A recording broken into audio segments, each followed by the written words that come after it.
Welcome to the Where Do Gays Retire podcast, where we help you in the LGBTQ plus community find a safe and affordable retirement place. Join Mark Goldstein as he interviews others who live in gay-friendly places around the globe. Learn about the climate, cost of living, healthcare, crime and safety, and more. Now, here's your host, Mark Goldstein.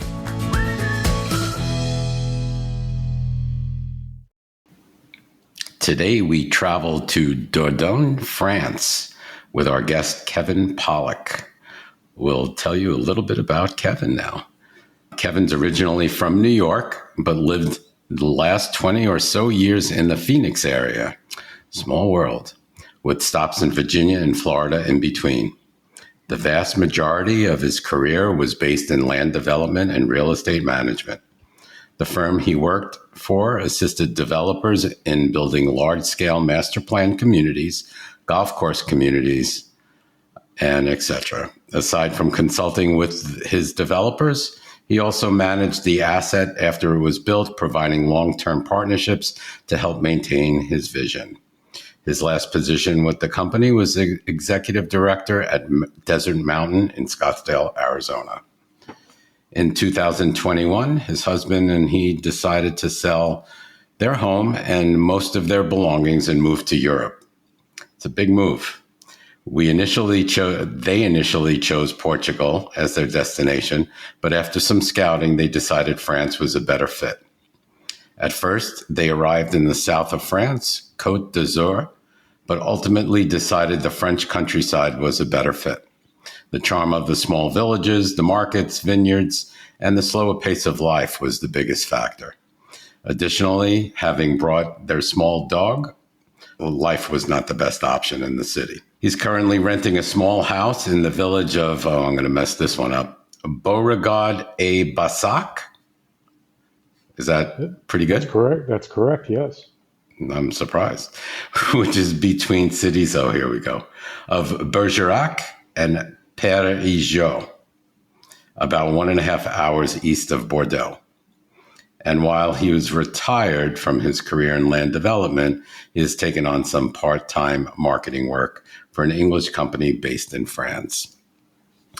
Well, thank you for coming and welcome to the podcast, Kevin. We do appreciate your joining us today. Thank you, Mark. It's a pleasure. Thank you. And so let's start off. Tell us your story. How did you decide on Dordogne, France?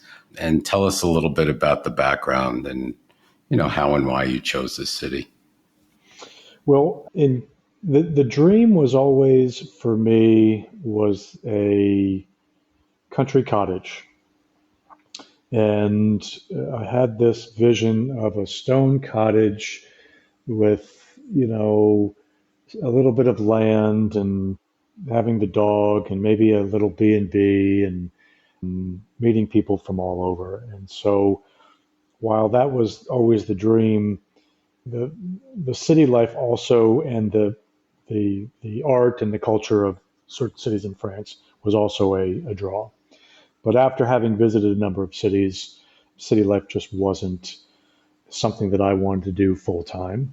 And after a number of stops in several towns and villages along the way, the Dordogne is everything that I could have wanted.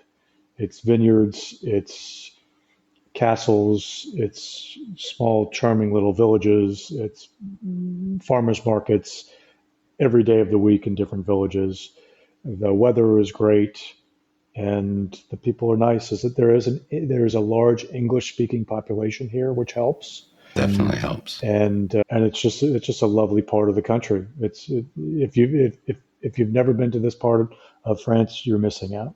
It's lovely. So yeah, it sounds a little bit different than Phoenix.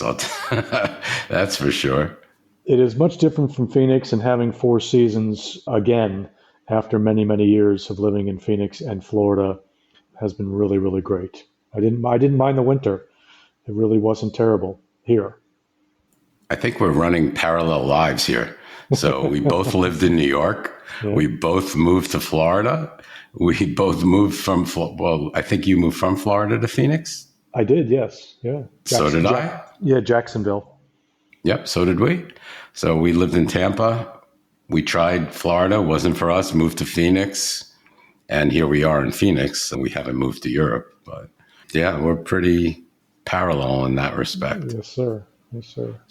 So what made you decide upon Europe? Like you were living in It, Phoenix, right? it, And you just, it was always a dream to live in Europe. I was a bit wanderlust as a young man. I traveled all over the world. I was one of these backpacking fellas in Africa and Central America and South America and Europe and I always just there's a certain charm about Europe, and additionally, it's easy to get to a lot of places from here. You can get to India and Africa and any place in Europe relatively easy, and to the east coast of New York, where my family is from, without really much of a problem. So it felt like a just a perfect fit location wise, right. and work was stressful, and like it is for many people. And I decided to move up a retirement a number of years. After I turned 50, as many people do, you start thinking about your life and mortality and all those things. And Hmm. I thought, well, why not now? Now is the best time to do it. I've got the energy, I've got a little bit of money, and COVID assisted in prioritizing what was important in life for me. And so we just took a dive. That's great. That is wonderful. I love to hear those stories. So tell us geographically, where is Dordogne located Yeah. within France? Yeah. So most people obviously know where Paris is, and we're about, I don't know the mileage, but we're a 2 hour train ride to Bordeaux on the fast train that doesn't stop. And then maybe about an hour to the east on another local train. So I could get from the town of Bergerac, which is about 10 minutes south of me, into Bordeaux in about an hour, and then another 2 hours, maybe give or take a few minutes to change trains to Paris in three. So give it 3.5 hours from Paris by train, and maybe 6, 7, maybe 7 hours by car, depending on how fast you drive. That's awesome. I know France has Europe itself has a great rail system. And in fact, I just read today that, and we'll get into transportation a little bit later, but I read today that France is stopping local flights within France in favor of rail. So, in other words, they're going to stop having flights, local flights, and instead you have to, use the rail and take the rail. I That, think that, that's that, great. yeah, that's correct. The only it's within a certain distance and time. You would only be able to do the shorter flights if it was like if you were flying to Paris to catch a flight to the States. Okay, So connection. if it was a connection, correct. But yes, they are very serious about the rail travel here, and it's one of the best in the world. It connects. I mean, you can get just about anywhere in France by train. Just about. Yeah, Yeah. and it cuts down on pollution. That's for sure. Yes. Yeah. So it's very important. Okay, so is living in an LGBT community important to you, and does that exist where you are? I wouldn't kind of think so, since you're out Right. in a rural Um, area. well, personally, no, it wasn't a really big draw for me. I wasn't a big participant, if you will, in that type of activity. Now, bars and clubs, it never was something that interested me. And so here, where I am, is very rural. There are only 60 people that live in my village. And so I'm most, well, I can't say I'm most certainly the only gay fella here, but I would assume that I am, which is perfectly fine. But the area itself lends to a very diverse group of people from all over the world. And because we have art and we have culture, and we have wine, and we have food, and we have hiking and biking and all these other things.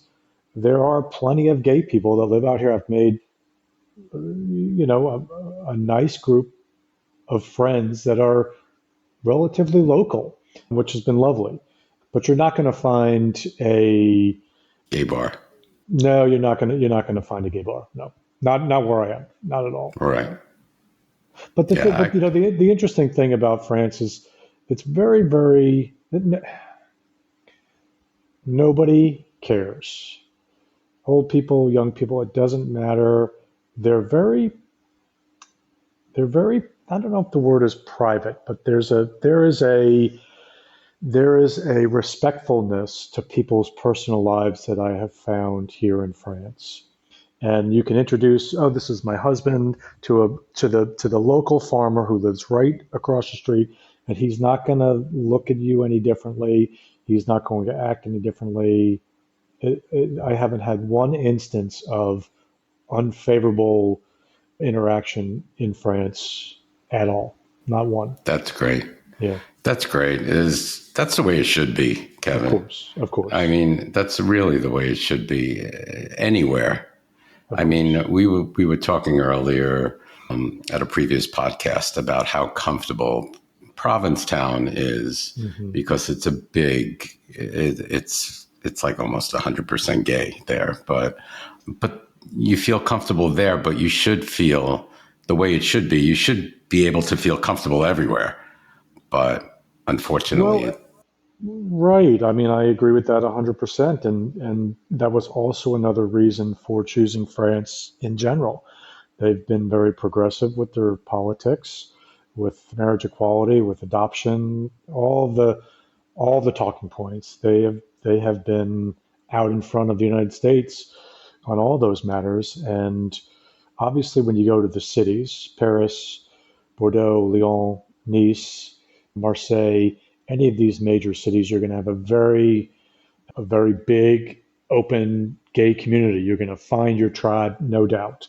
right, But even out here, where I am, with, for an example, before I moved here, we stayed in a little guest house with an quote unquote old couple in their 80s in the country, and they they invited us everywhere to their friends. They helped us with bureaucratic issues that we were having with that's great. because our French isn't great, and so there was never a time when we felt we couldn't be ourselves, where we had to act any differently than we normally would act. And so that's been a really lovely thing, particularly, when I watch the news about, what's happening in the United States. It's a very sad state of affairs. And so not having to deal with that here is a nice thing. Right. So, talking about equality, and so they recognize same sex marriage there. Hmm. They Yep. probably have all the anti Correct. discrimination laws Correct. Yes, they in do. place. Yes, So, it's really a lovely place to be. it And is. what I remember though, years ago, there was this stigma between the US and France. Like, I don't know, there was this something there that they said, oh, the French weren't open or acceptable, or they didn't like US, people from the United States. What is that all? Is that true at all? Or, Well, I would say that it's not true in my experience. I haven't had anybody, when I introduce myself as an American, I certainly don't get any sour looks. Now, I would say that what many people know and have heard over the years, if if you don't speak the language, you should try to speak the language. You should be respectful that you are, speaking with someone who might not know English. Paris might be a little bit different, but I also compare that to New York City, right? You go to New York City, you're going to get, hey, buddy, get out of my way, right? right, It doesn't matter. right, Tourists, anyway. So I take Paris out of the equation because it's a massive city where 90% of people who tour in France go to. When you come to the countryside, people are really lovely. I've found that the people when I start speaking French poorly, I get more smiles from people than I would if I started in English. And I understand that I feel that the French who don't speak very good English are as nervous and they feel bad about not being able to speak English. And communicate with you. So they go back to French. And so I would say that that stereotype about the French not caring or thinking that the Americans, I wouldn't say that that's true. But like any place, if you go into anybody's country and you announce yourself as an American and this is how we do things in America and I want it the way it is in America, you're going to get Right. you're going to get a sour look, Right. and you might not be treated great. So don't do that. Right. You have to be respectful. Right. You have to realize, okay, I'm in your country now. Now Yeah. I'm the immigrant. So, you know, Mark, it's part of the adventure for me. It really, yeah. really is. Is there's different things in the grocery stores. There's different types of things to buy. I can't find the exact sneakers that I want to buy. Well, I need to get over that. Instead of complaining about it or saying, I can get these at any store in the United States, Right. Or Amazon. I just simply can't. So I move on from there, and it's just part of the experience, which I'm enjoying. That's good. That's good. Yeah. And it's a great experience. It's a great adventure doing Yeah. that because everything is new and you're like, oh, they do it this way. And it's just a different culture, which is Absolutely. learning about the culture is great. It is. So I'm definitely all for that. Is it easy to meet people? I know you live in a village of 60 people. I wonder if everybody knows each other because it's so small. Yes, I stand out simply because the people who live, at least in this village, there's not a lot of transient movement. So my nearest neighbor, Michel, who's a widowed fella in his 70s, has lived in a house for 50 years. He lived there with his wife, is a lovely fella. We share an aperitif from time to time. Whiskey, he likes whiskey, so I would invite him down. His English is not very good. My French is not very good, but we make do. And so yeah, the how do you meet people? You have to really try. If I stay in the house, it's not going to happen. And so Right. I have met people mostly online through maybe like a Facebook group, and then I've connected. So like expat groups. There are some other ones that maybe aren't on Facebook, Instagram. So maybe starting some type of conversation with someone who is local, and then it turns into, well, you want to have a coffee, or there are a lot of couples that we've met here that are looking for the same thing. They're looking for a tribe. They're looking for like-minded people. And if you're a wallflower, you're going to sit at home. Right. You're not going to make a lot of friends. But the expat community is quite vast, and so markets are a great place. Going to the local markets and sitting in cafes, overhearing someone speaking English. Oh, I'm Kevin. Oh, I'm from, right. Right, and if if you hear the American accent, then you can start. And I've met people that way. I would never have done that in the United States. I would never have just blindly started speaking to someone next to me in a Starbucks or something like that. But here, especially the cafe culture is so lovely. It's one of my favorite things to do. And the sort of the art of doing nothing is is what they do here. Sitting in a cafe for 2 hours is not doing nothing. It's sitting in a cafe. It's enjoying your friends, or Life. it's just enjoying people walking by. Yep. I have the dog too helps. So dog people will gravitate to dog people. So if if you're in a park walking a dog or in a cafe and you can take the dog everywhere into shops, into restaurants. And so having that interaction helps as well. Yeah, dogs are magnets. Yes. I'm not going to say it, but the saying. But they are magnets, and they bring people together. They certainly do. But yeah, I love the cafe culture, even here, which is nothing like it is in France, I know. But yeah, I'm looking forward to making parts of France my future destination as far as at least visiting.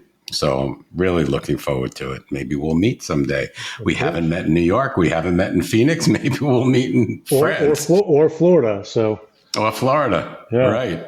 No, so there's still a chance.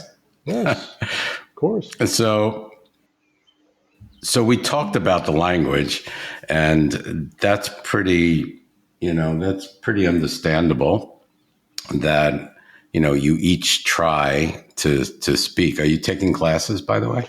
Yeah, so I do take classes, and they are online, but I'm thinking about switching just because the first year here was really, I don't want to say chaotic, but it was very, very busy finding the place, settling in, going through all of the processes that you need to go through when you leave your country and you move to another one.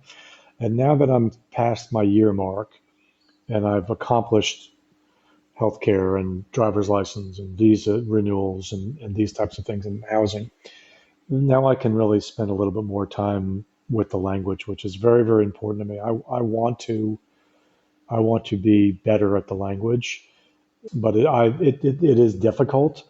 Just structurally, it's difficult. They have masculine and feminine, which we don't have. They put the pronouns before where we're after. There are things that sound exactly the same but mean wildly different things. And then, of course, the French speak very, very quickly. And just like we do, I'm trying to speak slowly, but I can mumble. When I speak, I can speak very quickly, and so when you have a number of French people all speaking over each other and very quickly, you have no idea. It could be very, very challenging to communicate. I'm better at speaking than I am listening, and I'm much better at reading than I am at anything. So I can get by reading very, very well. It's when a French person starts speaking to me quickly, I won't understand. I have to, désolé, sorry, plus lentement pour moi, slowly for me. And that was pretty good. And you go. I'm really good at the basics. It's all the nuances that have become much more challenging, and that's what I've only been here a year, so I've come a long way in 1 year. In another year, I'll be better. In another year after that, I'll be better. Sure. And I'm positive of it because it's a very, very important part of being here for me. So what apps are you using right now? Just out of curiosity. Babbel is the one that I really like because you can go through all sorts of programs on the Babbel, but they also do online classes. And the online classes are usually very small, 2 or 3 people, maybe 4 people. And they're subject related. So I took a class last week was on directions and like where you're from. So everything about getting somewhere, how to get somewhere, where you're from, all of that conversation, which is nice. So I can just focus on one subject. Right. I've got the pleasantries down, so that I don't need anymore. Now I'm into more of the nuances. And again, the structure of the French language can be very, very challenging to an English-speaking person because it makes no sense structurally. Right. You say, I want it. Here they say, I, it, want. Ooh, right. They put yeah, the it before the want, and so when you're trying to put that into a sentence with other words, obviously, it it's takes so up a lot of confusing. it takes a lot of bandwidth in your head, and Right. then you stumble through. So I practice a lot in my head before I go into a shop, or Yeah. You have to think about it, what am I you going to say? know? What am I going to say? What am I going to say? And I get it out. But then what happens is that they answer you very quickly, and I only heard 2 or 3 words that I recognize out of the 30, right? Yeah. And so please slow down if you can and go Yep. ahead. My husband is studying Spanish for our upcoming trip to Spain. So he wants to focus on conversational, like, what do I do when I go to a restaurant Right, and try to order something or ask for a table, table right, for two. right. So he's trying that. So Those are the things that's that every person should know in their first year of living abroad.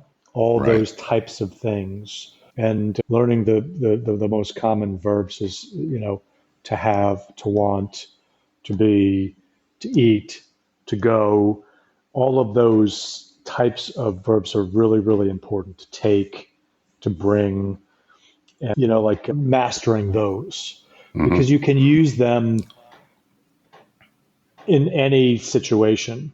And maybe it doesn't sound exactly the way you want it to, but I can use to make or to do for a lot of things that maybe I wouldn't use those particular verbs in English, but I can use them in French, and it makes enough sense to get by at this level. So I, I took French in eighth grade. So trying to learn Spanish, sometimes I'm thinking of French words and I'm like, I'm pretty good with the French accent, I ah think, but I have no idea what I'm saying.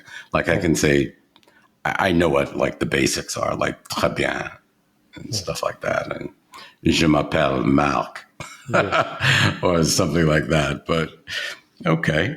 So Kevin, tell us about the local economy. Can you provide examples? What does housing cost in a town like yours as opposed to maybe a bigger city? Tell us about utility bills too and what that Okay. entails. So one of the challenges in coming here, and this is something that a lot of Americans will have, they'll understand this, is the holiday makers, the vacation people.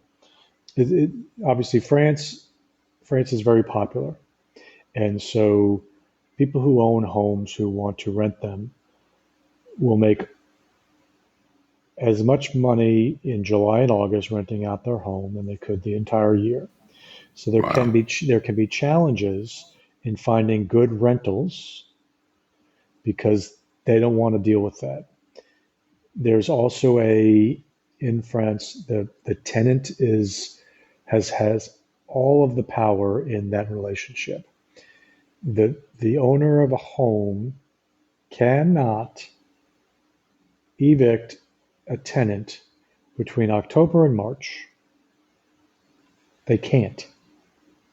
So if someone decides that they're going to rent their house out for a year, this we're talking rentals, of course, and they don't pay between October and March, there's nothing that you can do about it because Wow. it's winter time, and they do not evict people in the winter.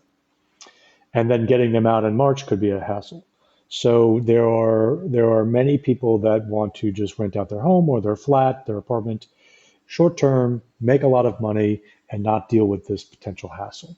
So that was a challenge in finding the place, because I am renting. This is a rental now because I wasn't exactly sure this would be the place. But the nice thing about where I am today is the owner has horses, and they didn't want transient people coming in. They wanted one person for a year. So it's perfect for that. Rental costs for, yeah, if you're going to pay more than €1,000 a month, that's that's probably pretty high. You could pay more Hmm. for a bigger house. But for an example, in the wintertime, I rented a home that was a 3-bedroom, 2-bath home, had a swimming pool, a lovely garden, and it was about 700 euro. Well, no, yeah, she was English, so it was 700 pounds, Hmm. which is, I don't know, $825 a month. That's pretty good for a Not three bedroom bad. for a 3-bedroom house. In the summer, it would go up significantly in the summer months. So you can find good quality housing, apartments. If you're a couple that wants to just live in a city and have a 1-bedroom flat in, let's say, Bordeaux, I'd be shocked to know that you would spend more than €1,000. Wow.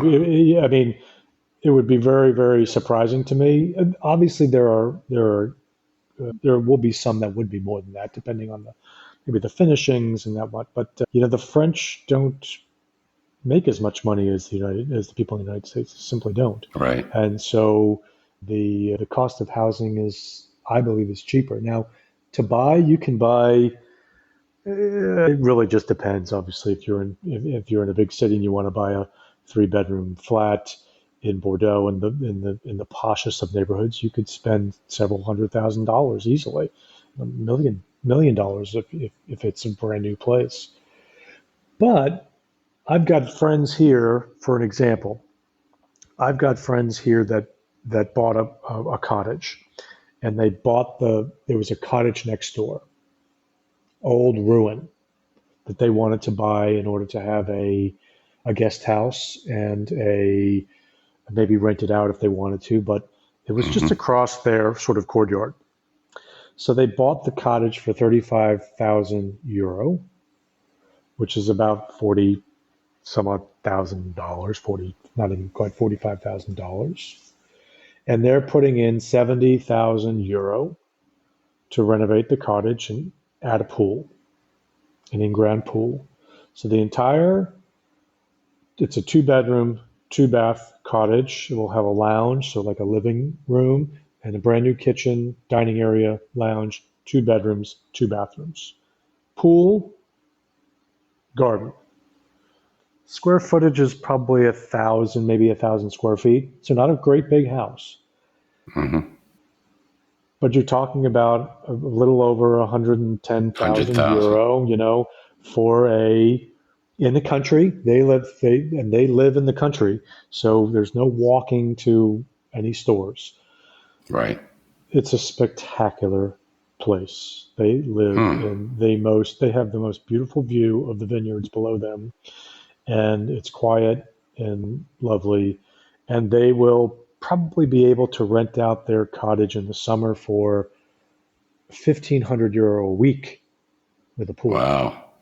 So they'll make their money back, quickly. So that 100,000, did that include that other portion of that was in ruins that they rebuilt? So the cottage that they bought, when I say ruins, it was just, it's 250 years old. The roof was actually pretty good. It wasn't a ruin where it was falling completely apart, but the entire inside needed to be Got it. upgraded. And so you can find gems out in the countryside. You can certainly find quality buildings to renovate. I would say that the French are behind the United States in terms of new housing that is, how do I say this without being, that's charming. The Hmm. French seem to be very, very good at putting up just square boxes. Here's a new square box with no character, Right. with just a box. Yeah. And the reason for that is that the older homes, while charming and maybe renovated, if it's a 400-year-old cottage, and in the wintertime, it's going to feel like a 400-year-old cottage. It's going to be cold. Even if you Yeah. have heating, it's going to stay cold. It's going to have I don't know if it'll have a dampness to it. It shouldn't have a dampness, but it's going to feel like an old cottage. So people here seem to want a more modern home, but they don't. You would think that they would build a modern home with the old French charm, which you don't see a lot of, unfortunately. That's what I would do. I would build a brand new home with the stones of an old Yep. cottage. Right. But you don't see that very often. You just see a stucco box and a garden a lot in some of these towns, which are efficient, which is a good thing because you asked the question about utilities. Utilities can be expensive. Electricity in France is expensive. I pay here, I'm on like a monthly plan. It's €160 per month. So about $175. And at the end of the year, I'll either have to pay more or they'll give me back more, depending on Right. my usage. I do have air conditioning here, which is not common. This house does have air conditioning, and it has a tumble dryer, which is also very uncommon. Uncommon. You don't find dryers in Not in France. Europe. I Yeah, in don't Europe. even use it. I love to hang the clothes out on the line. Outside. So my electricity bill, I think they set higher with the idea that the air conditioning and the tumble dryer would be used more often. So we'll see how it plans out. So what's the climate like? Speaking of the utilities, what's the climate like? Does it snow or Yeah, so do you get really hot? we had a little bit of snow in the winter, not a little bit stuck on the ground, but not a lot. You get 4 really good distinct seasons here, which is lovely. I haven't had that since I grew up in New York. So, New York, yeah. almost 40 years. And the spring, I'll tell you, the spring has been spectacular. The flowers, the roses in the yard, the lilies, the fields are everything that you can imagine. The springtime French countryside, the wildflowers are spectacular. Winter can be rainy and foggy here in Dordogne, and not I think more of like a Seattle or like a Northwest type of sort of a damp, raw cold, not freezing, not Hmm. below freezing. Very rare did it get below 30 Fahrenheit, Right. but in the 30s and in the 40s during the day, yes, absolutely. So a kind of a cold, raw, wet winter. Winter. How The about sum summers? summer can be hot. Last year there were even some fires east, I guess west of here. Today we've had some new warm weather now. It was maybe 83 today, 82, 83. Now a Phoenix fellow won't think that that's hot. It's a little humid. That's cold. Yeah, it's a little humid. It's a little sticky. The air conditioning's not on, but that would be typical. So 80s during the summer. We'll get some 90s off and on when there's a heat wave. Last year it got to 100, maybe maybe a week's worth of that scattered about a couple of days of 100-degree heat, and then it went back down. Is it But humid? I would yeah, think it's humid a yeah, it's little. humid. Yeah, Anything is humid to me. there's regular humidity. There's not Florida humidity, but humidity nonetheless. Yeah, So like New yeah, York. if you like, and the sorry, the fall was also spectacular last year. Was just the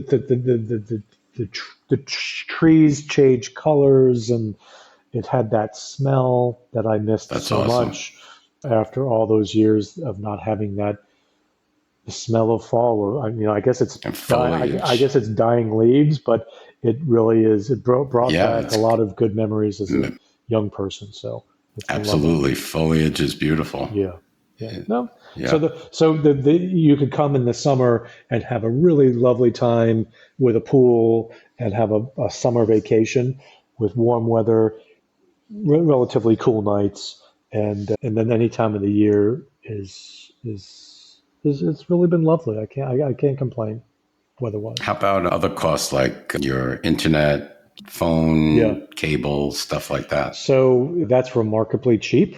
So I have an iPhone, and I pay €9.99 a month for unlimited calls, not only in France but in like 100 different countries, including the United States. I can call Wow. the U.S. So unlimited text and calls, unlimited Data. unlimited data. Data. $9.99. Oh my. That's $10 for Wow. the phone. And then they have plenty of 5G. I mean, I am out in the country, so you would dip maybe down to 3G and 4G, but there's plenty of 5G network here. Probably not as much as the United States, but plenty, certainly in the cities and the towns. The internet in the house, they don't have fiber to this particular village. They're supposed to get it, but I don't know where or when. But I have a box from the same group that I have the phone through. It's called Free Mobile, and I have for 20 it's 29.99 for my internet, which is also unlimited, and that includes TV, which I don't use terribly often, but I do have all the channels, French channels, and there's some English channels. And then it includes a home phone, but I don't even know where to find a phone that I could plug in, but it includes it anyway. So for €30 a month, and the internet is perfectly fine. That's incredible. I can stream Netflix and whatever streaming services. I can have these types of video Yeah, you're calls. coming in great. No, Zoom is fine. There's absolutely no problem with surfing the internet. So for about $40, I've got a phone, internet, TV, and a house phone if I wanted to, and all unlimited. That's awesome. Yeah. That's awesome. They should bring some of that here. Yeah. Okay. How about an arts and culture scene? What's that like? I mean, again, in a small town, you might be limited to arts and culture, but tell us a little bit about that. So, well, specifically from an art perspective, you're going to find that even a lot of the smaller towns are going to have small galleries. They're going to have artisans. They're going to have potters, painters, because they either sell out of their shops in the towns or they sell at the markets. It's very, very common to see, maybe not so much painting, but you're going to find people that create, whether it's pottery, whether it's jewelry. You see a lot of that. Clothes and bags, those types of things will be very common in the markets. And a lot of them are local. They make these things and sell them. So you're going to find, at least by me, so the big towns or cities in Dordogne are Périgueux, which is the capital, if you will. They've got a great art community. There are galleries, there are shows, there's theater, plays, concerts, all of that. And that's about 20 minutes to the north of me. Bergerac is about 15 minutes to the south of me. They just had a big jazz festival last week. There was a Awesome. 5-day jazz fest out in the pavilions and the courtyards and in the concert halls. I don't know how many tens of thousands of people were there. They have those types of things in the area. Sarlat is about an hour from me, Sarlat at Canada, and that's got a big art scene as well. So I don't think if you're an artsy person, you're going to feel out of sorts. The really, really small towns, probably not so much, but even in Isijac, which is a small little town, you could walk through there and there are probably a dozen different small galleries where you could find all sorts of different types of artwork. So, and of course, Bordeaux is an hour by train or an hour. There's a motorway, which is, I guess, maybe you'd call it in the United States, maybe a tollway. So, and I think it cost me maybe €8 in tolls, €8 in tolls to get to Bordeaux, but quickly. So within an hour and 15 minutes, I can get to Bordeaux, and Bordeaux is a UNESCO World Heritage Site. The entire city is a UNESCO World Heritage Site. The art is world class. The food is world class. The wine is everything. How about theater? Can you see theater in Bordeaux? Yeah, absolutely. They have everything. Like live theater type Broadway stuff? Well, I don't know if you're going to see Broadway type stuff, but you're going to see symphony. You're going to see They have a big concert arena, so you'll see all sorts of different artists come through. Big artists will, it just depends on what kind of music you like, but you can see all sorts of different international concerts will come through. Obviously, Paris is going to be the biggest to Yeah. get the Beyoncés and you name all the big, Adele and Right. whatever that might be. Anybody who's like that. I know that Harry Styles is there next week, which is a big deal Wow. in Yeah. Paris. But I don't know, like I'm trying to think, like I've got friends that are going to see Peter Gabriel in Bordeaux coming up in a month. And it's pretty good, pretty big That's artist. not So bad. yeah, so Yeah. they get all sorts of artists to come there. So I would say that the art scene is really great in the area itself. Yeah. That's great. Just so you're not missing any of that. So that's wonderful. And I'm trying to picture. So, of course, in a rural area, you need a car, Yes, and absolutely. gas is probably a little bit more expensive there as Gas, well. yeah, gas is expensive. I pay about, well, right now it's under €2 a liter. So there's 4 liters to a In a gallon. gallon. So it's about $8 a gallon of gas. In Yeah. the summer, now a couple of things with petrol here. They have a lot of diesel cars, and that's cheaper. Hmm. However, they don't like the diesel cars in the cities, so it's almost impossible for you to bring your diesel car into Center City. So they want you to have a petrol car if you come into the cities, the bigger cities. So that's one thing. The second thing is that the prices don't fluctuate like they do in the United States. One day it's $2 in the United States, the next day it's $3, the next day it's $4. Right. No, No. it stays very, very consistent, and then they will tell you on June 1st we're dropping the petrol down from €1.80 to €1.30, and it's going to be like that for 30. Oh, It'll be like that for 30 days. wow. They will tell you that you, and so you know that they're doing it. And they did it last year. They did it in the summer, and it was longer than 30 days. I forget how long it was, maybe 2 months. They dropped it down, and it's advertised, and it stays that way. And then on the certain day, it's going up to this amount. It's going back up to That's pretty incredible. Here, €1 65 or whatever it might be, and that's what it goes to on that date. So there's no guessing, which is kind of nice. But yeah, I mean, it still is expensive. expensive, Yeah. right?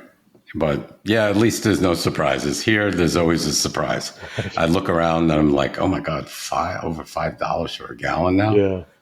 Is that what it Phoenix is is in Phoenix? expensive. Oh, okay. Phoenix is expensive. Yeah, Yeah. it's just about the five, a little bit more. Oh, wow. Okay. It depends. It fluctuates to the fours, Right. to the fives. But okay. And I would assume in the bigger cities like Paris and Bordeaux, there are probably communities within the city where they're walkable if you live there. Is that Absolutely. true? Bordeaux is a great city. First, it's got an international airport, but it also has a fantastic tram system. So you can Bordeaux Center is quite nice and large, but then they're not. I don't want to say they're suburbs because they're certainly city, but they're cities that surround it. Marignac, Pessac.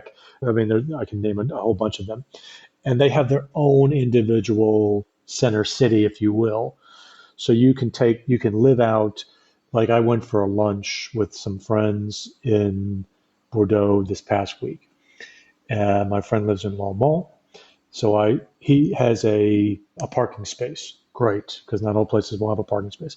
So I went to his flat, parked my car, and then a block away was the tram.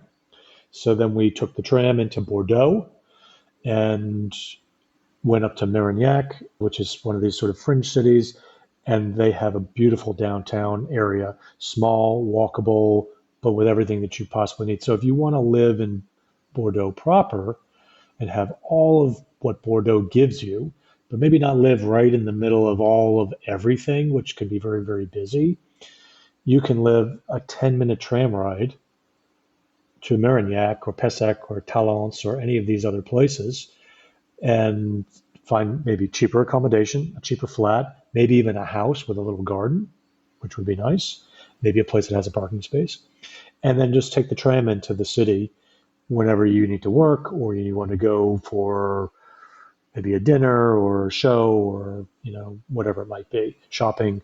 So there are plenty of things on the outskirts of a town like Bordeaux. Certainly the same with Paris or any of the other bigger cities. So even those outskirt communities, are they walkable? Like, in Yes. other words, if you live there, can you walk to the market? Can Yes. you walk to the pharmacy and stuff like that? You can. Yeah. You might walk a little further, but they're all going to be off of a tram line, which makes them walkable. You might have to walk, maybe it's a quarter mile to the tram, but in between in those smaller cities on the outside, they're going to get the tram that goes out there, and then you might have to walk several blocks or a quarter mile or whatever it might be to where your house is because it's a little less congested. Right. Most people don't have cars. They wouldn't want to have a car out there. Right. Yeah. That's what I'm all for. Going to a place where I don't need a car. Yeah. So that's important. How about being a foodie? Are you a foodie, and what's the restaurant scene like? Interesting. I wouldn't consider myself a foodie. I'm a vegetarian. I've been a vegetarian for almost 30 years. And I'd say that the French are probably behind most other places on embracing vegetarianism. Yeah. So I obviously I've got friends. Struggle? Well, no, I don't struggle because I like to cook, and you can find plenty of vegetarian options in the markets. When you go to a restaurant, there might not be as many options for you at the restaurant. But, this area of the Dordogne is famous for its strawberries. So the strawberries are like the greatest strawberries you'll ever eat, ever. Right now, they're like pieces of candy. They're lovely. Yeah. And obviously my friends, I've got friends who are foodies, and they rave about the restaurants and the cheeses and the meats and you name it. It's world renowned. You can find Michelin star restaurants in smaller towns and villages that are very popular. And you think, my goodness, a world renowned chef is in this small little town of 1,000 people. Well, that's where he grew up, and he brought back his, or her. How about in your town? There are no services in my little town. Beauregard-Bissac is just homes. There is, of course, a cathedral, because there's always going to be a church. But the town of Ver, which is Vergt, it's pronounced Ver, is maybe 2 or 3 miles down the road, which has everything you need. It has pharmacies and doctors and supermarkets and the veterinarian for the dog and a groomer, and so it's only a few miles down the road. And of course, restaurants, restaurants, cafes, a weekly market. Yeah, no, it's a nice little town. Yeah. Sounds lovely. So public transportation, how do you get to like a train? You have to drive, of course, right? Yeah, so I would have to, from where I am, I'd have to drive. It's about 15 minutes to the Bergerac train. Périgueux and Bergerac, they have a bus system within the towns, the cities, but no tram, no electric cars. But the train to Bordeaux and to further out east to Surlot run through. So yeah, I mean, like any place else, they have a park and ride. You drive your car down, you park your car, you take the train into Bordeaux for the day. I could bring the dog on the train, no problem. That's great. Yeah, you could go in and have lunch, and maybe, because it's France, you maybe share a bottle or two of rosé while you're at lunch and take the train back and have time to, an hour to relax. And then, by the time you get back, you're fine. You can drive to your house. So it's not been a problem. And of course, in any of the bigger cities, they're going to have buses and trams that will take you all over the cities, all over. How about what's the minute drive? How many minutes to your train station if you drive from your home? Oh, not even 15, not even 15 minutes. Oh, Yeah, okay. 12, 15 minutes. It's about 10 Okay. miles from my house to the train station in Bergerac. So it depends. Maybe if there's because it's a one lane road, so there could be a truck, that's slow. But 10 miles. It's not far. So you just mentioned wine. That Yes. reminds me. I like wine, Yeah, I and do too. France is known for their wine, and it's pretty affordable, I would assume, Oh my God. because I know Spain. It's like cheaper than water. Mark, it's a problem. It's a problem how it's a problem how cheap it is when you go to the grocery store and there is really, really, really good local wine for like €3. It's unbelievable. For three basically $3 you can get, and not just, oh, there's one, no, the entire display of wines. I mean, maybe they would go up to €10 at the most.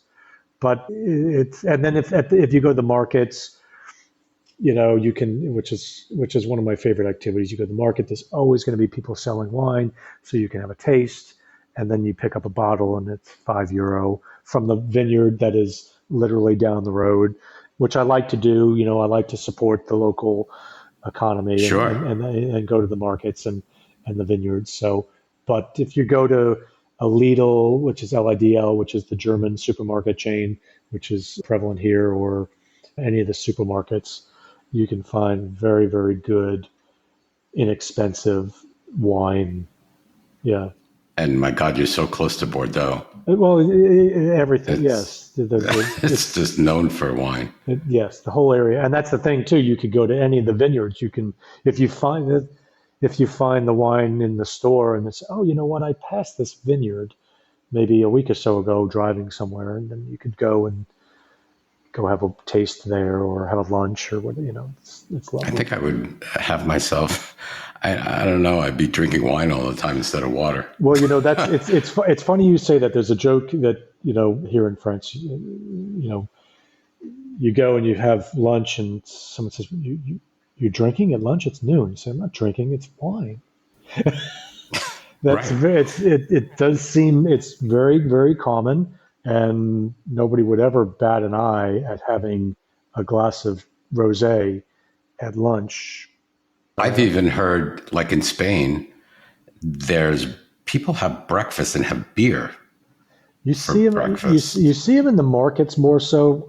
I, Yeah. I certainly don't, but if you go to a market and it's 10 o'clock, 9:30 or 10 Yeah. o'clock, Right. the cafes will be filled with people drinking beer and wine.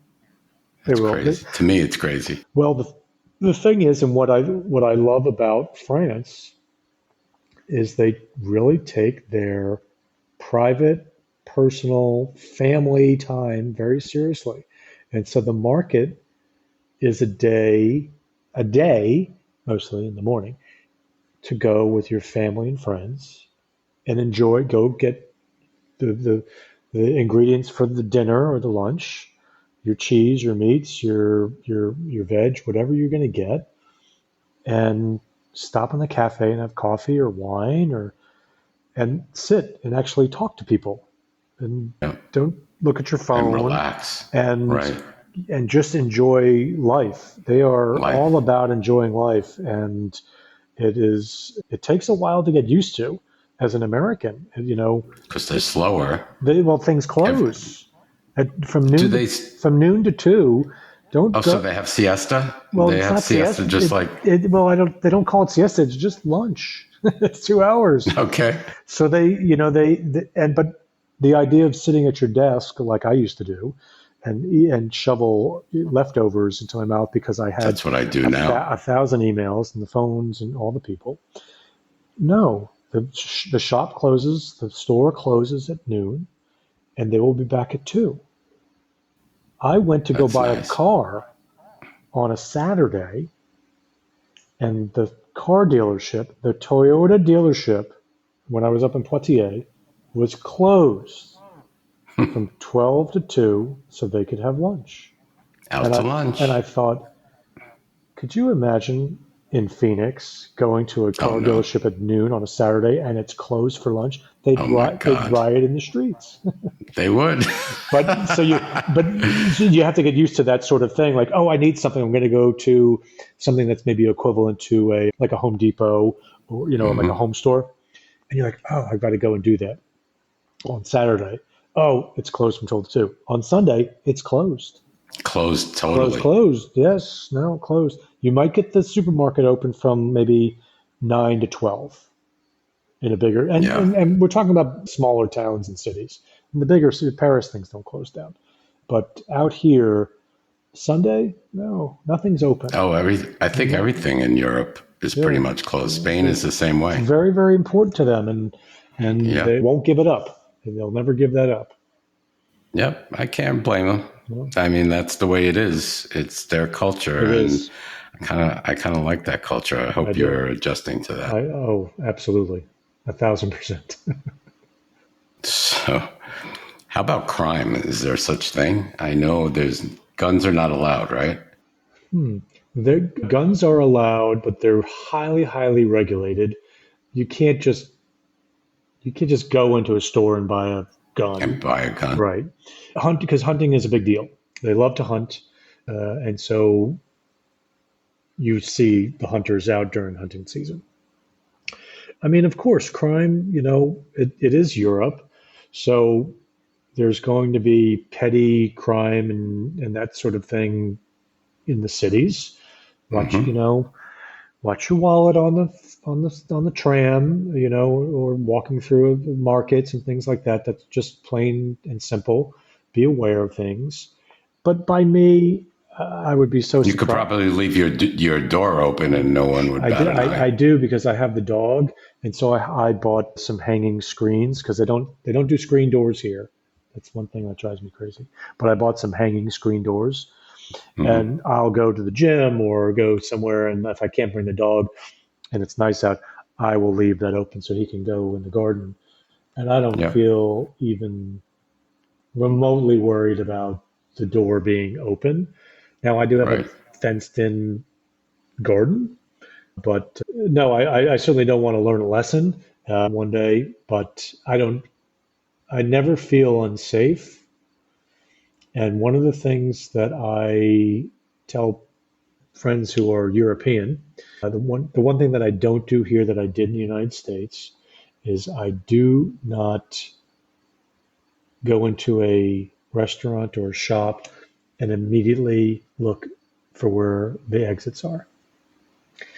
In the United States, I started doing this thing where I didn't want to have my back to the door. I want to know where the exits are. I'm looking at people, and at first I thought, that's paranoia, Kevin, just stop that. But you know what? It's really just not anymore. It's not. It doesn't. It's not anymore. I don't have that feeling here, and that's a nice feeling. It really is. Yeah. I mean, I have the same feeling when I'm going shopping or I'm going to the market. I'm in Safeway, and I'm like, well, especially in Arizona with an open carry. It wasn't, and I lived in the north part of Phoenix, near to like Desert Hills, and oh gosh, I can't even remember what's above Desert Hills, but anyway, county land.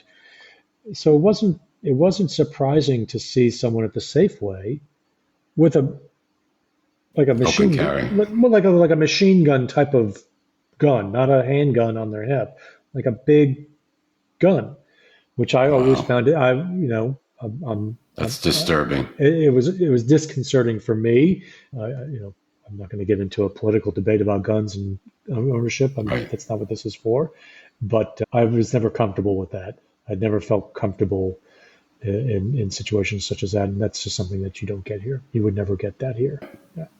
That's a big thing. Yeah. It's something.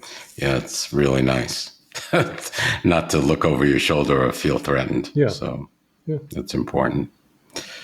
So, okay. So crime is pretty much if you go into Bordeaux, sure, there might be, petty theft. I would assume that cars get stolen or broken into from time to time.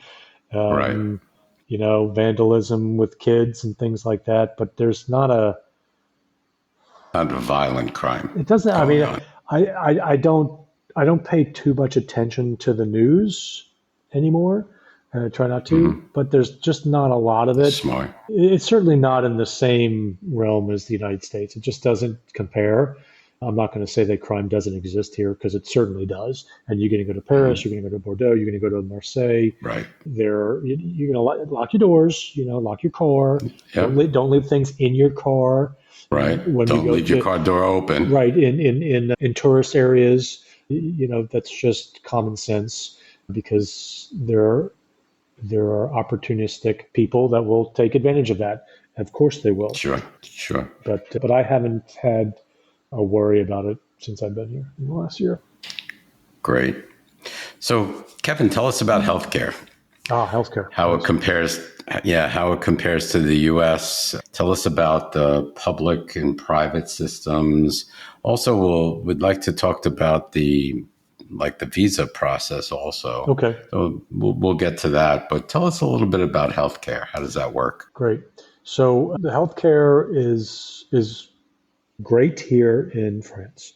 I am a visa holder with resident permit. So once you are a resident of France, you can apply for and receive healthcare. It's called a carte vitale, and it provides you with a 70% coverage to your healthcare. What that means is, well, first of all, I don't pay into the healthcare system. After 3 months, I applied.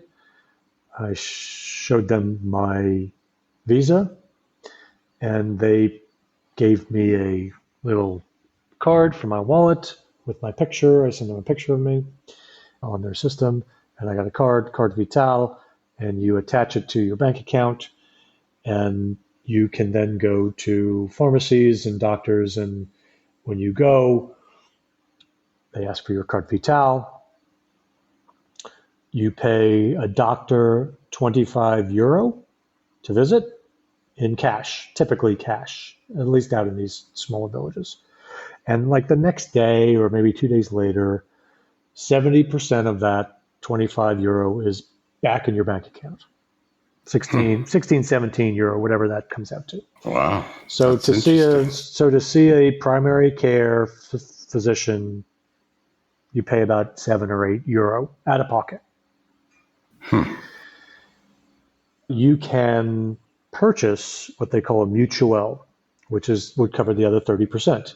So it's just a private health coverage, which I've chosen at this point not to, but I have priced it out. I can get it for about €50 a month. So for about €600 a year, it would cover the other 30% in full. Now, granted, that 30% is, $8, €8, right? So, but it also would cover total dental and eyeglasses. Oh, wow. Yeah. So I really need to do it. I just haven't done it yet. So I can go to the doctor. I can get reimbursed the 70%. And then let's say I need a prescription for something. It's going to cost out of pocket maybe €2 or €3 to get some type of medication that you might need. And so, so 3 and 7, maybe €10 to go to the doctor. Let's say you have I got COVID last year, even though I had 4 shots, I still got COVID last year. And so I went and the doctor gave me 2 prescriptions for whatever it was. And I think out the door, I was like €11 for everything. So crazy. So that's great. I don't pay into the system. There's no cost for me as a French That's unbelievable. resident. Now, the thing is that the French people do pay into the system. They pay into Social Security, right? I'm right. So how do you not? Well, because I'm semi-retired.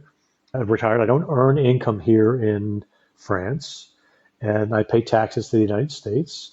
There's no double taxation. So it's one of those, I don't know, glitches in their system that allows for foreign people who go through the proper protocols, that get a visa, pay for the visa, which does cost some money to pay for, to get the visa, and go through the right process. And it's a universal healthcare system. Yeah. They provide healthcare. So it's great. So really what it comes down to is I can get full total healthcare coverage in France for about 600 euro a year at my age at 53, and I don't have any pre-existing conditions. So that's pretty Oh, darn good compared to the yeah. tens of thousands that I used to spend on Of course. healthcare in the United States. I Oh, can't that's answer to unbelievable. I think as you get older, that price goes up. But it's still Yeah. not. I've got a couple of friends. There's a couple that I know that are 60. I guess Patrice is 66, going to be 67, and Neil is 61, and they pay about 1,100 euro per year Year. for their mutuelle. And I know that Neil has got diabetes, so I don't whatever he needs to take for that. I know that.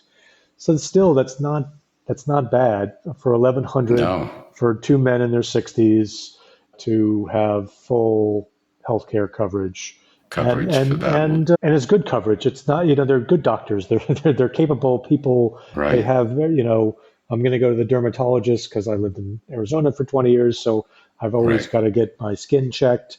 So I'll go Is there next. long waits for the public system? So I haven't had the need to go to specialists other than the dermatologist, and that was like I'd say like 2 or 2.5 months. But I thought, it used to take me 3 months to get to see my dermatologist in Phoenix. I used, Yeah. so I didn't think that was that bad for about 2 or 2.5 months. But I'm going to assume that in the bigger cities and towns that it would be easier. My primary care physician, I got to see him right away.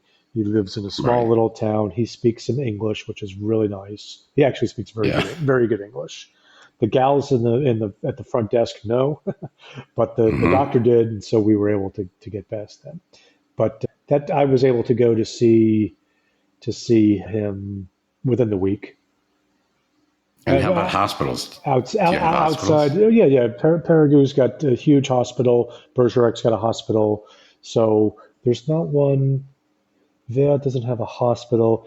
They have like we would have in the United States, like a clinic, like an urgent care. Urgent care. Yeah, yeah, yeah. Yeah. They'll have those types of little urgent care facilities with maybe two or three doctors in them. So if you've got the flu, or maybe I don't know, you hurt your hand, they might be able to do your X-ray there. And if you need a surgery, they're going to send you to the hospital. But that type of thing you could get done maybe a little local, and then anything else you would go to a bigger place. You gave up your health care in the States, right? Yeah, You're yeah, totally yeah. My healthcare was through my employer. employer. Yeah, Okay. and you have to, in order to obtain the visa to come to France, you have to purchase private health care insurance for the first year. For the first year. Yeah, Same as Spain. so through, I think it was through AXA, which is a big international travel insurance company, and Yep. I forget what it was. Maybe it was like 300 or 400 euro for the year, and Yep. Not bad. that was a little bit more. You could go anywhere, and you just have to send all your bills to Belgium or wherever the home office was, and then they would reimburse you full. So So did it take a full year for you to get on their public system? no, after 3 months, Three you months. can apply. Wow. You have to validate your visa within 2 months. So within 60 days, you're required to validate the visa that you have received, which is just going online and paying a fee. And I'm here. I live in France, right? My visa is validated, And then after 90 days, so you validate the visa, and then 30 days later, you can apply for the health coverage. 90 days Wow. in. And then 90 days. Yeah. That's great. Yeah. That's wonderful. Let's talk about visas. Yeah, visa. How do you go ahead and, how do you apply for a visa? Do you do it in the States? Yeah, so you have to do it in the United States. They farm it out, which a lot of the countries do. They farm it out to VSF Global, which is a third party visa processing group. And so you have to apply at one of their handful of offices. It depends on which state you're in at the time. Then you could go to the office that serves that particular state. The one in Arizona is San Francisco. The one in we applied through Florida because the house in Arizona sold in one day and we weren't ready. So we ended up going to Florida, which actually turned out to be a good thing for a number of reasons. But so we were staying in Florida for a couple of months with family and applied through the Miami office.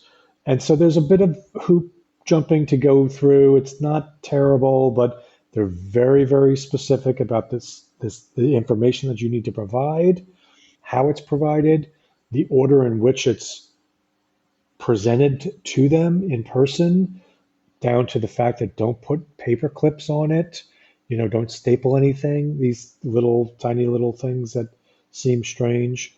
But you really just need to provide your passport. You need to show that you have a certain amount of, this is for a visitor visa. So my first year was a long stay visitor visa. You, Mark, can come to, or anybody can come from the United States to France for 90 days without a visa.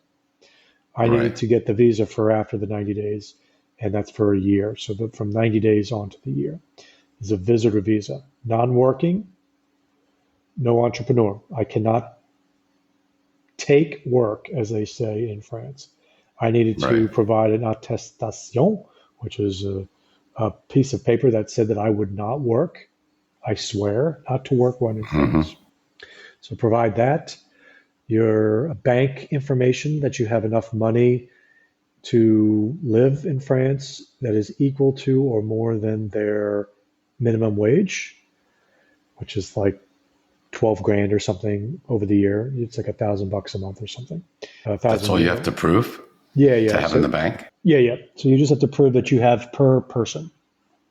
Wow. So, you can put if you don't want to show them all of your bank accounts, you could maybe open up one bank account and put $25,000 in it and say, here's my bank account. And that's perfectly fine with these people. And you need to provide this is the tricky part, you need to provide a place to live. You have to show them that you have somewhere to live. Either someone's housing you, or that you have bought something, or you're renting something. And this is where it gets tricky because some of the VSF global offices will accept a 3-month Airbnb. Some will expect a year lease. It just depends. There's no rhyme or reason, so you just have to figure that out. But the timing of everything and getting the visa can be very, very stressful because you need to get your appointment and you need to show them that you have a place to live. However, you haven't received your visa yet. And you might, what you're doing is you're buying a ticket to move to France. You're signing maybe, Airbnb or signing a lease to stay somewhere, but you haven't gotten. But you don't have your visa yet. You haven't gotten the visa yet. Yes, it could be. It could be so it's like cat and mouse. It's chicken and egg. Which you do first? Well, right. So you need to just breathe and understand that the timing to get your visa back from VSF Global could take anywhere. Some hours took like 10 days. No problem. In and out. I saw people online complaining it was 3 months.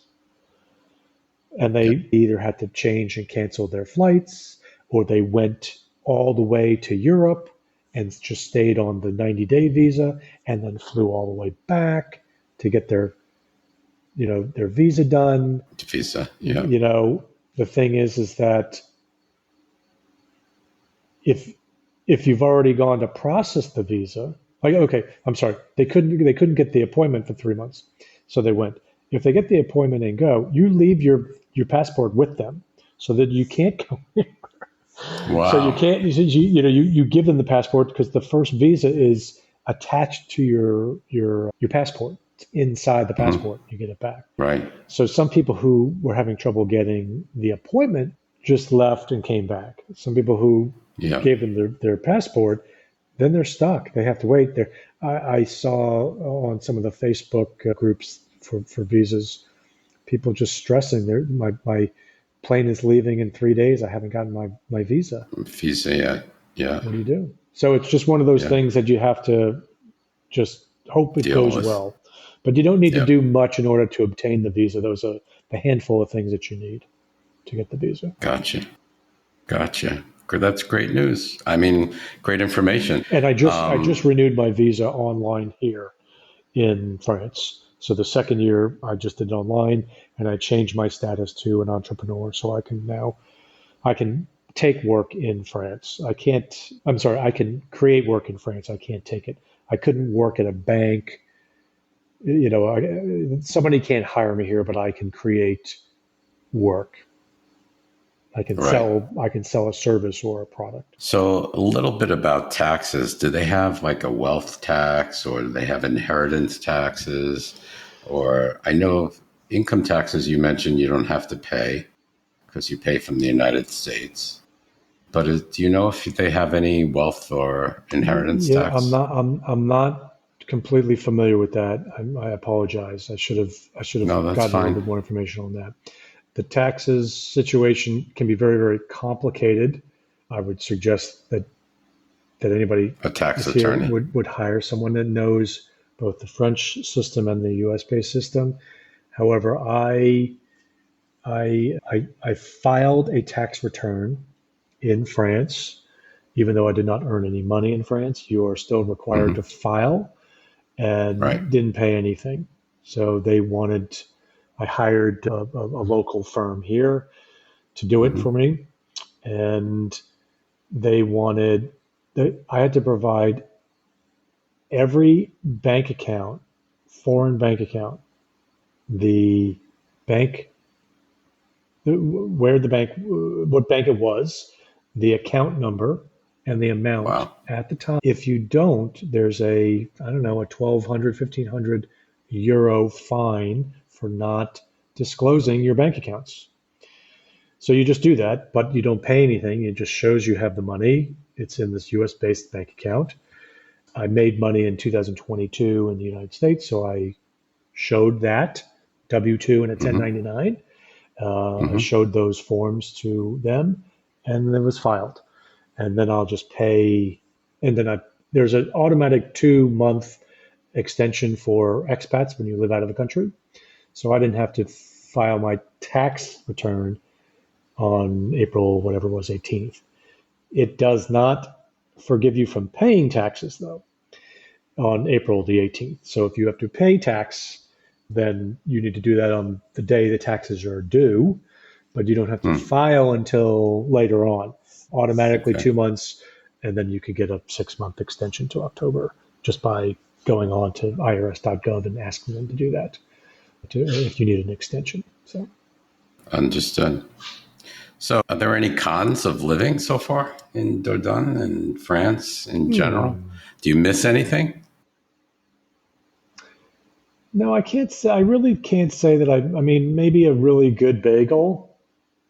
If I'm getting down to it, like from a food perspective, I love a dill pickle, and you just can't get a dill pickle here. Really?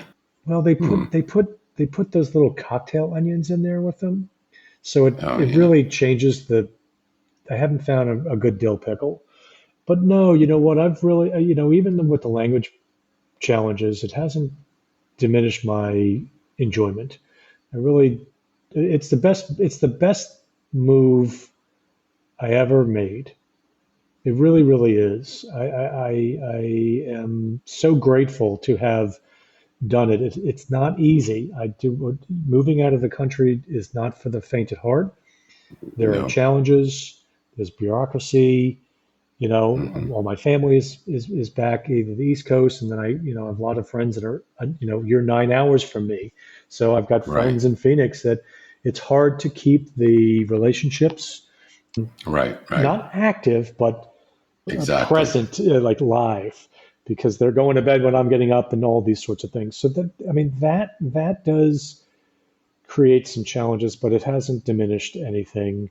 But no, I've adapted to a different way of life, and that's what I wanted. I wanted to live differently from a sort of like an emotional, Hmm. spiritual, and I'm not saying religious. I'm That's talking about great. just how I live life, and I've slowed down immensely, and I don't have the same levels of anxiety that I used to have, and that is sort of an immeasurable asset in my life. So I couldn't be happier. Right. Shoot, if I I'll can't get ship a it good to you. bagel and a dill pickle, I can live without that. Shoot, I mean, you know what? You can get Amazon here. Even you can get Netflix. I Yep. mean, you can, if you're missing your favorite shows, you'll find them somehow. And I am a sports guy, so I do. If maybe there Hmm. was one thing the sports are usually on in the middle of the night here, so I have to catch replays, but that's also fine. It's not the end of the world if they're on one of the streaming platforms. But really, That no, you like miss. there's Right. nothing that I I mean, my mother, yeah, I mean, my mom, outside of my family, but we do this, we video Than you were chat. I before. probably That's am funny. in more touch with them now than I was in Phoenix. Yeah, because I send videos, I send Yep. pictures when I'm out and about, and look at this, and then we have chats online, and so it really Yeah. we're Yeah. still Because yeah, the East absolutely. Coast is a little Do bit you easier. think you've 6 hours gone is through a any lot easier culture to me. shock? Yeah. Like just the differences in culture and Culture shock. Well, I mean, I think so. I think that's inevitable. hmm Like again, we talked about shops being closed, or they smoke more here than they do in the United States, but they don't smoke inside, so that's not a problem. Culture shock. Yeah, I mean, outside of really just this like right. this live to live attitude as opposed to the live to work attitude, Used to it. is sort of a culture shock. It really is. You have to get your mind around it. It's funny. Like I said, I had a friend who lives in Spain with his husband. They run a cafe down there in Rota, but he has a flat in Bordeaux, and his mom is up here in Bordeaux. And so we get together when he comes in town. He said, "Oh, I'm having a lunch on Wednesday. Do you want to come and visit? And we'll go to this lunch with all these people." I said, "Perfect." And so I drove in, and we had all this stuff. We were going to the lunch, and I said, "Well, what's the occasion?"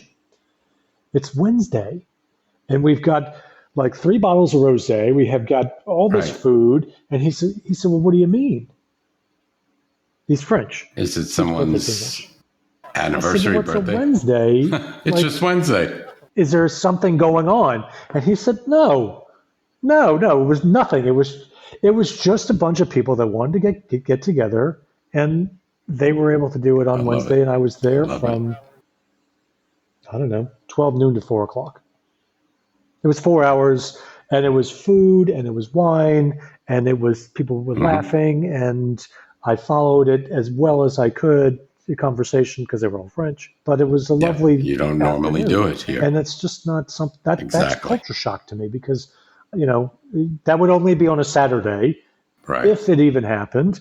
And everybody would have had, well, I can't go because my kids are doing this, and I've got to go here, and I'm Hmm. working, or whatever it might be.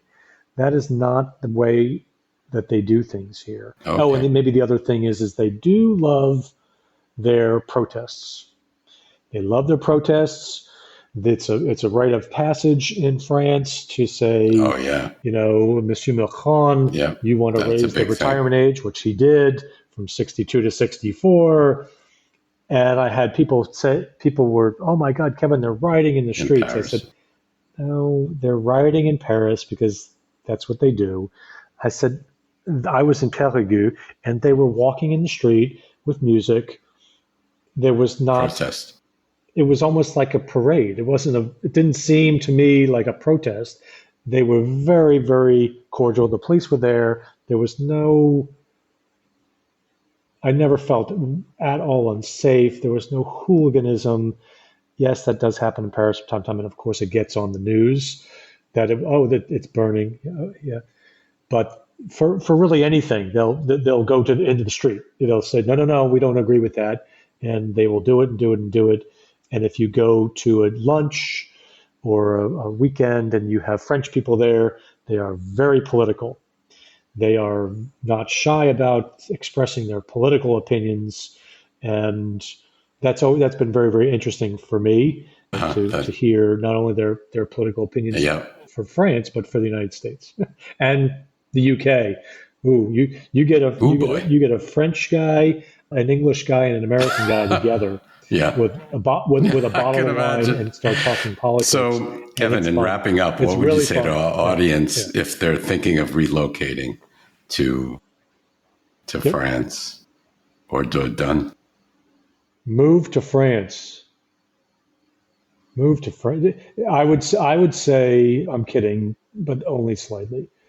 I would say that if it's possible to move abroad, meaning you have your life together, however it is, you don't have, don't leave your kids with your parents or whatever it is, it's a scary thing, but I would take the leap. Looking back, most people would say, "Oh, you're brave," or "How fun and adventurous." Most people said you're crazy. What are you doing? You sold everything: the house, the cars, all my stuff, or I gave it all away, and that was Yeah. very stressful to give away stuff. But after I gave it up or sold it, but most of it I gave away, there was a freedom that hadn't had in a long, long time. I came here I've got some things in storage at my mother's garage, but not a Yeah. lot. Maybe two or three of those Costco bins, that they have those big plastic tubs. And then I came here Wow. with 3 large suitcases and the dog. And all that stuff I don't miss. I don't miss the stuff. I don't miss the couch. I don't miss the lamps. I don't miss the pool table that we had. I don't miss the patio furniture. All of those things that I was fretting about are in the rearview mirror. And I think it was a little crazy. I will admit that there is a little bit of crazy, but in order for you to really see an adventurous life, Right. and I'm not talking about Way jumping of off life. of buildings and skydiving and those sorts of things, but to Yeah. really embrace a different way of life, Yeah. you got to be a little crazy. You have to have a little bit of that in you. But I'm also immensely prepared in terms of, planning Blindly. and researching. I didn't go into this haphazardly at all. And so, as long as you can do that, yeah. I mean, I just, if you told me 2 years ago where I would be today, I'd say that is crazy. Because 2 years ago I was still working. I hadn't quite quit the job, but I was thinking You about just it. pulled the plug and did And then a it. year ago I left. Almost just over a year, and the year has been great. Not without its challenges, but worth every single bit of effort, money, time, some heartache, some immensely satisfying and grateful things. And so That I'm that's looking forward wonderful. to the Well, next Kevin, year for thank you sure, so and the years much following. for being here, being part of the podcast. Your information was was excellent. I thoroughly enjoyed having you on the show. I learned a lot, and I know we're going to be in touch in the future. Yeah. No, this was great. Bye. It was fun. Take care. Okay. Take care. Thank you for listening to the Where Do Gays Retire podcast. If you enjoyed today's episode, please subscribe to our podcast and consider making a donation by clicking the coffee cup on any page at www.wheredogaysretire.com. Each cup of coffee that you buy costs $5 and goes towards helping us continue the podcast. Thank you for your continued support.